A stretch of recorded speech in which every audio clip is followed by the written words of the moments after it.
Germany just made a discovery most people haven't paid attention to yet, but by the time it becomes obvious, the biggest advantage may already be gone, because beneath the Altmark region lies an estimated 43 million tons of lithium carbonate equivalent, one of the largest known resources of its kind. Germany has found a huge deposit of lithium, a key material in electric car batteries. And this is exactly the kind of shift that tends to quietly reshape economies before it ever becomes headline news. Lithium is no longer just another raw material. It sits at the center of everything powering the modern world, from electric vehicles to energy storage to the devices people rely on every single day. And right now, Europe depends heavily on external supply, importing most of its lithium and relying on global processing chains that leave it exposed to outside control, price swings, and geopolitical pressure. But this discovery begins to change that equation. And this is where it gets interesting. Because for the first time in years, Europe has a realistic path toward building something far more stable, a localized supply chain that runs from extraction all the way to battery production. And that kind of shift doesn't just improve supply, it creates long-term confidence, economic strength, and strategic independence. And here's the part most people miss. This isn't just about what's underground, it's about what happens if even part of it becomes usable at scale. Because at full production, this project could generate around 25,000 tons of lithium carbonate per year. That's enough to support batteries for roughly 500,000 electric vehicles annually. And when you consider companies like Volkswagen, BMW, and Mercedes-Benz producing millions of vehicles every year, even partial domestic supply starts to shift the balance in a meaningful way. Not just for industry, but for long-term positioning. What makes this even more promising is how the lithium is being extracted. It uses a method known as Direct Lithium Extraction, where lithium-rich brine is brought up from deep underground, processed efficiently, and then returned back into the earth. This creates a far more controlled and environmentally balanced system compared to traditional mining, which often requires massive land use and water consumption. And this is the kind of innovation that aligns with the direction Europe is already moving toward. Of course, there are still challenges, and understanding them is key, because what has been identified so far is a resource, not fully proven reserves, which means the lithium is there, but scaling it economically and efficiently still needs to be proven.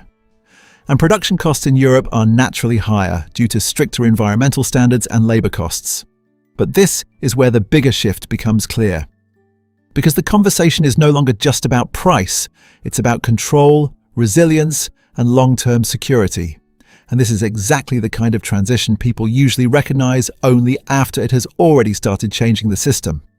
Because across Europe, policies are now being aligned to support domestic production, speed up approvals, and reduce dependency on external supply chains. And this project fits directly into that broader movement that is quietly reshaping the region's economic future. Germany also isn't alone in this. Countries like Portugal, Spain, and the Czech Republic are exploring similar resources. And if even a portion of these projects reach full production over the next decade, Europe could realistically supply a meaningful share of its own lithium demand. Not full independence, but something just as powerful. Leverage. The ability to negotiate, stabilize, and adapt in a rapidly changing global environment. Because in today's world, control over critical resources is no longer just an economic advantage. It is a strategic one. And lithium sits right at the center of that shift as global demand continues to rise across transportation, energy, and technology. The timeline is still long, with large-scale production expected later in the decade or early in the next. But what makes this story genuinely exciting is not just what happens when production begins. It's the direction that is already being set today, because the infrastructure is being built, the technology is being tested, and the policies are being designed to support it. And this is where the real sense of opportunity comes in, because the people who understand these shifts early are usually the ones who benefit the most, not the ones who wait for everything to become obvious. What makes this satisfying to watch unfold is that it's not driven by hype or sudden change, but by steady, strategic progress that builds momentum over time, creating a stronger, more balanced system in the process. And for anyone paying attention to global trends, this is exactly the kind of shift that signals where the future may be heading, not just for Europe, but for how regions around the world think about independence, sustainability, and long-term growth. making this more than just a discovery. It's a glimpse into how the next phase of the global economy is quietly taking shape. And once these kinds of transitions fully play out, they rarely reverse, which is why understanding them early matters far more than most people realize. If you want to stay ahead of these global shifts and spot opportunities before most people even realize they exist, subscribe now. That's exactly what this channel is built for.